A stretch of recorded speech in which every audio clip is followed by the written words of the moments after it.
Well, news of a potential US-Iran deal has drawn reactions in Israel. Nida Ibrahim joins us from Ramallah in the occupied West Bank. So, Nida, we understand Donald Trump had a separate phone call with Benjamin Netanyahu on Saturday after speaking with Arab leaders and the Pakistani mediators. Is there a sense that Israel has been frozen out from these final stages of a potential deal between Iran and the US? What's being said there?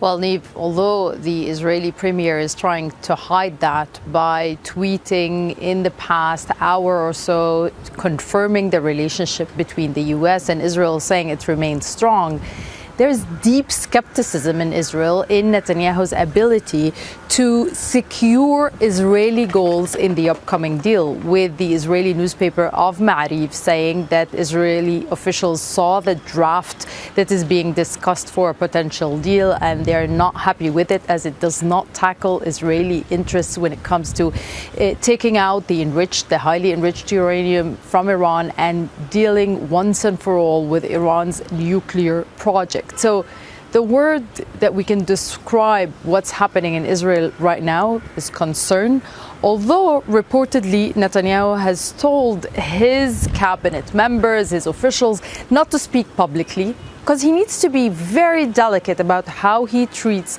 and how he deals with Trump in this sensitive time, given that we're talking about approaching elections and Israel has, and Netanyahu has promised Israelis with lots of victories that he could not fulfill.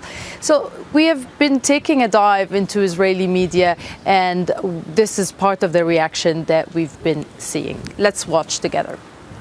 A potential US-Iran agreement is triggering deep concern within Israel's military, as it could bring the war in Lebanon to an end. While the Israeli military has no plans to withdraw from Lebanese territory, its freedom of action could be sharply restricted. President Trump is also expected to be receptive to Tehran's demand to end the war in Lebanon.